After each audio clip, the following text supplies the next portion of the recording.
ആദ്യം വന്ന് ഈശോ പറഞ്ഞ വചനം എന്താണ്? ആദ്യ വചനം എന്താ പറഞ്ഞത്? നിങ്ങൾക്ക് സമാധാനം. യോഹന്നാൻ വായിക്കും, ഒരാൾ വന്നിട്ട് വായിക്കും, ചമടുകളിലൊക്കെ കമ്മിയാണ്. നിങ്ങൾക്ക് സമാധാനം ഉണ്ടോ? അതാണ് ഈ നമ്മൾ പറയില്ലേ,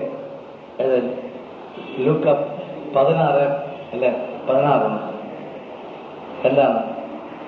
1 പത്രോസ് 4 പരസ്പര ചുംബനം കൊണ്ട് അഭിവാദനം ചെയ്യാൻ. റോമ 16 ഇല്ലേ? പരസ്പരം കണ്ടോ? അത് സ്നേഹം. അങ്ങോട്ട് നമുക്ക് സമാധാനം. നമ്മളെല്ലാവരും വിളിച്ചിരിക്കുന്ന സമാധാനത്തിലോട്ടാണ്. ഇതുകൊണ്ടാണ് വിവാഹിതനായത്. സമാധാനമില്ലെങ്കിൽ നിങ്ങൾ ഡൈവേഴ്സ്, അതായത് വിട്ടുപോകാൻ മിസ്റ്റർ പൗലോസ് പറയുന്നത് അതുകൊണ്ടാണ്. 1 കൊരിന്ത്യസ് 7 13 തൊട്ട് 16 വനത്തില് എന്താ പറയുന്നത്? സമാധാനമില്ലെങ്കിൽ ഭാര്യയും ഭർത്താവും അകലാണ്. കണ്ടോ? നമ്മൾ വിളിച്ചിരിക്കുന്നത് സമാധാനത്തിലോട്ടാണ്. റോമ 14-17. അല്ലെങ്കിൽ ഭാര്യ ഭർത്താവിനെ വിശുദ്ധീകരിക്കട്ടെ, ഭർത്താവ് ഭാര്യയെ വിശുദ്ധീകരിക്കട്ടെ. ആണോ? വിശുദ്ധീകരണം നടന്നില്ലെങ്കിൽ അതുകൊണ്ടാണ് കാനൻ ലോയസ് എല്ലാം ഉണ്ടാക്കി വെച്ചിരിക്കുന്നത്. എല്ലാം സമാധാനത്തിന് വേണ്ടിയാണ്. മിസ്റ്റർ പൗലോസ് എഫേസസ് 4 അധ്യായത്തിൽ 1 തൊട്ട് 6 വരെന്ന് വായിച്ച് നമ്മുടെ ഐക്യം. കർത്താവിന് വേണ്ടി തടവുകാരനായി തീർന്നിരിക്കുന്ന ഞാൻ നിങ്ങളോട് അപേക്ഷിക്കുന്നു, നിങ്ങൾക്ക് ലഭിച്ചിരിക്കുന്ന വിളിക്ക് യോഗ്യമായ ജീവിതം നയിക്കുവാൻ. അപ്പൊ കർത്താവിന് വേണ്ടി നമ്മൾ ആരാകണം? തടവുകാരനാണോ? വേണോ? വേണോ? വേണ്ട. തടവുകാരനായി തീരണം. അതാ റോമ 6:22 അടിമയാകണം. ഈശോയ്ക്ക് അടിമപ്പണിയെടുക്കാൻ പറ്റുമോ? അഭിമാനമുള്ളോ? ഞങ്ങളുടെ അഭിമാനത്തിന് ശതമാനോ? ഞാൻ ഇന്നാളാണ്, ഞാൻ ഇല്ലേ? ഈ ഞാൻ വരുമ്പോ എന്താ സംഭവിക്കുന്നത്? ആരാ വരുന്നത്?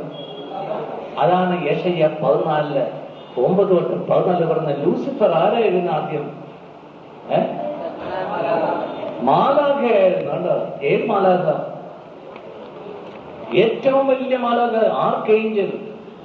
ഏത് സമയം ദൈവത്തെ മഹത്വപ്പെടുത്തിക്കൊണ്ടിരിക്കുന്നത് കണ്ടോ? ഈ പാട്ടുകാരെല്ലാം വേഗം വിശ്വാസിലല്ലേ? ഇവിടെ നോക്കിക്കോ, മ്യൂസിഷ്യൻസ് നോക്കിക്കോ. അവനെ കൊണ്ട് ആരാ വേഗം പോണത്? ഇതൊന്നും അറിയാൻ പാടില്ലല്ലേ? ഞങ്ങളിലുണ്ടോ പാട്ടുകാര്? ഉണ്ടെങ്കിൽ വേഗം മറ്റവും കൊണ്ടുപോകും. സൂക്ഷിച്ചിരുന്നോളണം. കാരണം എല്ലാവരും അവനെ അഹങ്കാരികളാക്കും. അതാണ് ഈ ദൈവത്തെ ഏത് സമയത്തും യെശയ്യാ പ്രവാചകന്റെ പുസ്തകത്തില് 6 അധ്യായത്തിൽ 3 തൊട്ട് 5 വനത്തില് എന്താ ചെയ്തുകൊണ്ടിരുന്നത്? മാലാഖമാര് വായിക്കുക വേണം. അവ പരസ്പരം ഉദ്ഘോഷിച്ചുകൊണ്ടിരുന്നു, പരിശുദ്ധൻ പരിശുദ്ധൻ പരിശുദ്ധൻ പരിശുദ്ധൻ പരിശുദ്ധൻ. കണ്ടോ? സൈന്യങ്ങളുടെ കർത്താവ് പരിശുദ്ധൻ, ഭൂമി മുഴുവൻ അവിടുത്തെ മഹത്വം നിറഞ്ഞിരിക്കുന്നു. അവയുടെ ശബ്ദഘോഷങ്ങളാൽ ഭൂമുഖത്തിന്റെ അടിസ്ഥാനങ്ങൾ ഇളകുകയും ദേവാലയം ധൂമഭരിതമാവുകയും ചെയ്തു. ഇതുപോലെയാണ് ലൂസിഫർ പറയുന്നത്. ആ അവസ്ഥയിലാണ്. ഇനി വായിക്കുക യെശയ്യാ 14:9-14 നീ ചെല്ലുമ്പോൾ സ്വീകരിക്കാൻ താഴെ പാതാളം ഇളകി മറിയുന്നു. നിന്നെ സ്വാഗതം ചെയ്യാൻ അത് ഭൂമിയിൽ അധിപന്മാരായിരുന്നവരുടെ പ്രേതങ്ങളെ ഉണർത്തുന്നു. ജനതകളുടെ രാജാക്കന്മാരായിരുന്നവരെ അത് സിംഹാസനത്തിൽ നിന്ന് എഴുന്നേൽപ്പിക്കുന്നു. അവർ നിന്നോട് നീയും ഞങ്ങളെപ്പോലെ ബലഹീനനായി, നീയും ഞങ്ങൾക്ക് ദുരിതനായിരിക്കുന്നു എന്ന് പറയും. നിന്റെ പ്രതാപവും വാദ്യഘോഷങ്ങളും പാതാളത്തിലേക്ക് താഴ്ത്തപ്പെട്ടിരിക്കുന്നു. കീടങ്ങളാണ് നിന്റെ കിടക്ക, പുഴുക്കളാണ് നിന്റെ പുതപ്പ്. അവ ലൂസിഫറിനെ പറ്റി ഓർക്കുമ്പോ ഏത് വചനം ഓടി വരണം? യെശയ്യാ 14:9-14 വരെ ഓടി വരണം. അപ്പൊ നമുക്കറിയാം അവൻ കള്ളനാണ്. യോഹന്നാൻ 10:10 വിചാരിച്ചു വരുന്ന എന്തിനാണ്? മോഷ്ടിക്കാനും കക്കാനും കൊല്ലാനും. അവൻ നമ്മുടെ വീട്ടിൽ വന്നു കയറിയാലോ? അവന്ന് കയറി നോക്കട്ടെ, എന്ത് സംഭവിക്കും? നല്ല സുഖമായിരിക്കുമോ? എല്ലാം നശിപ്പിക്കും. ലൂക്ക 11:17 അന്തഃഛിദ്രമുള്ള ഭവനം നശിക്കും, അന്തഃഛിദ്രമുള്ള രാജ്യം നശിക്കും.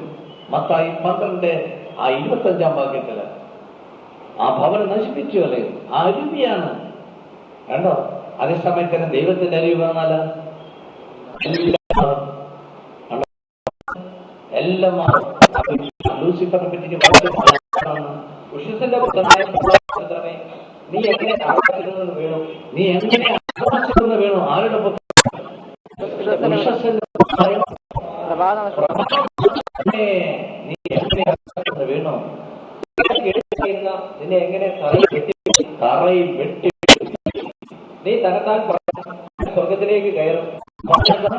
ഞാൻ സ്വർഗത്തിലോട്ട് ആത്മാവിന്റെ രഹസ്യങ്ങളാണ് കണ്ടോ. ഇതെല്ലാം കാണാൻ ഈശോ പറഞ്ഞ എന്റെ അല്ല. യോഹന്നാൻ 18:36-38 സത്യം എന്താണെന്ന് ചോദിച്ചപ്പോ എന്താണ് ഈശോ പറഞ്ഞത്? രാജ്യം എനിക്കൊന്നും ആലോചിച്ചാലോ, ഈ ബുദ്ധി കൊണ്ട് ആലോചിച്ചാലോ, നമുക്ക് നമ്മുടെ ചെറിയ ബുദ്ധിയല്ലേ, കൃത്രിമ ബുദ്ധി. ഇതുകൊണ്ട് ദൈവത്തെ അളക്കാൻ നോക്കിയാൽ കണ്ടോ. അതുകൊണ്ടാണ് ആത്മാവിൽ കാര്യങ്ങൾ ആത്മാവിൽ വിവേചിക്കണം. ആദ്യം ആത്മാവിലോട്ട് പറഞ്ഞിട്ട് ചെയ്യണം. നല്ല വഴക്കുണ്ടാക്കണം. വഴക്കുണ്ടാക്കണം. തർക്കവും അസൂയയും വിട്ടുകളയുമ്പോൾ നാം ആത്മാവിലോട്ട് കയറുന്ന തുടക്കം. തർക്കവും അസൂയയും വിട്ടുകളയണമെങ്കിൽ എളിമ വേണം. ഒരു വീട്ടിൽ ഒരു മരുമകളോ എളിമില്ലാത്ത മരുമകളാണെങ്കിൽ അമ്മായി മക്കളുടെ തല്ലുമോ?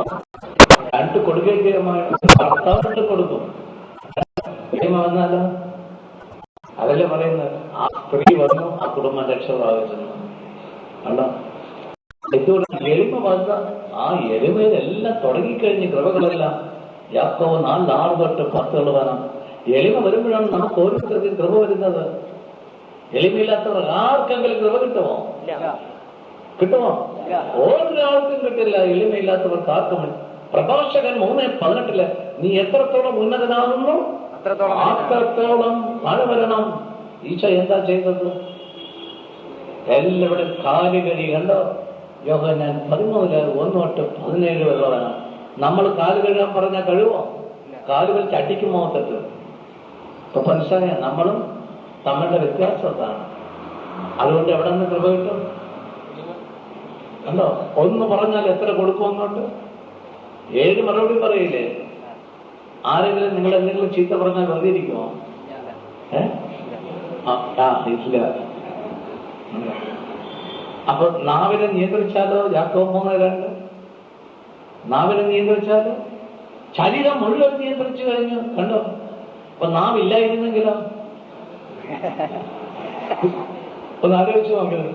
നിങ്ങളെല്ലാം വിശുദ്ധരായിട്ട് വന്ന വേഗത്തില് കണ്ടോ ഇല്ലേ?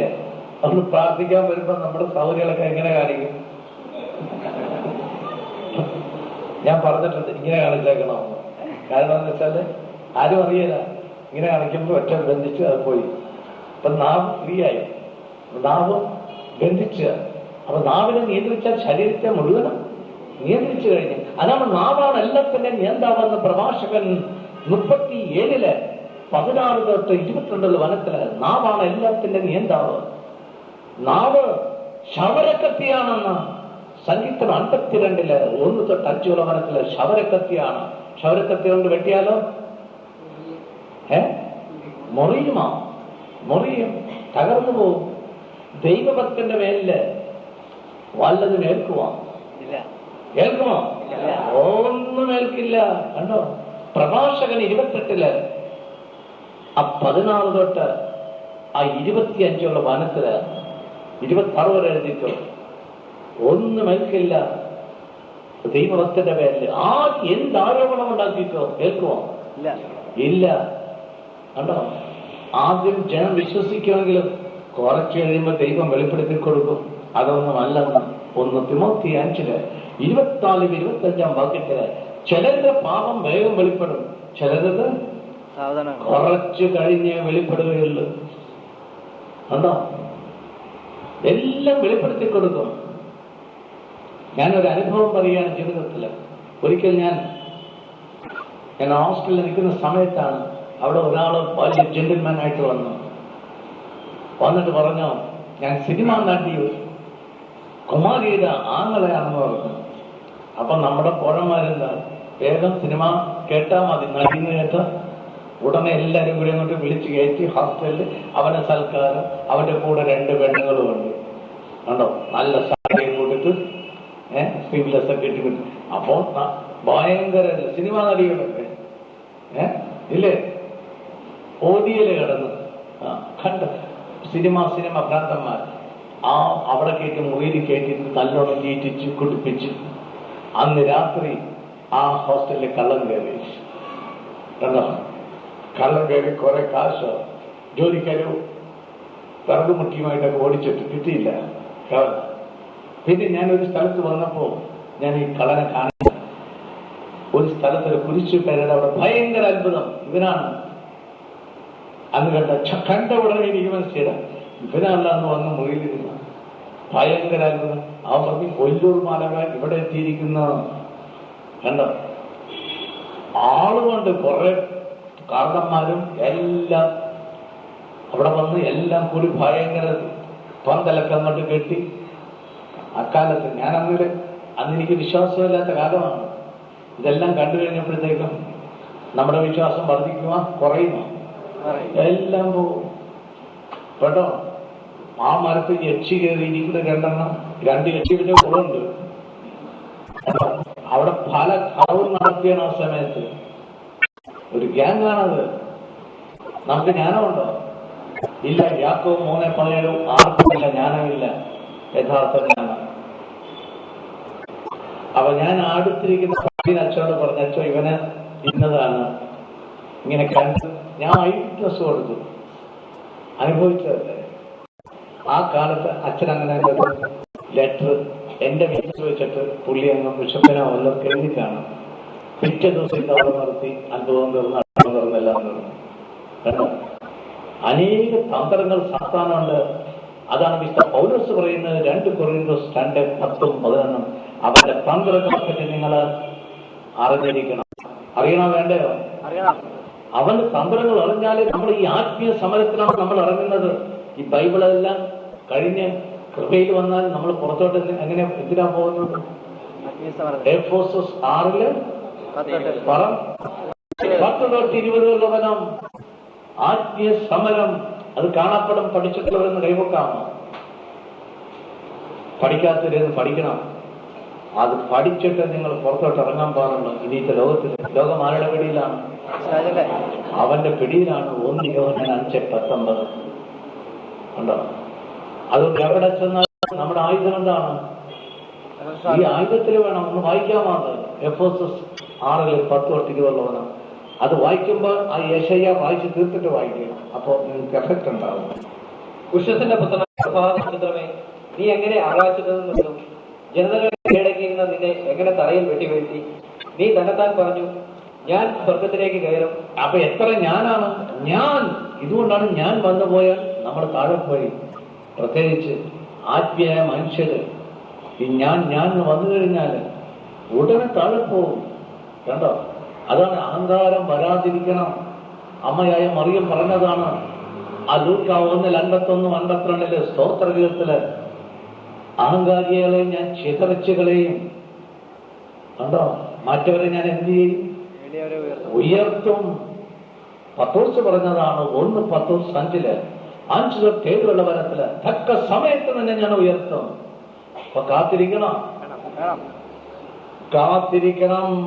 യെശയ്യാ 30:15-18 ഞാൻ 2 ദിവസം മുമ്പ് ഊട്ടി പോയിരുന്നു ഒരു പ്രാർത്ഥന സ്ഥലത്ത്.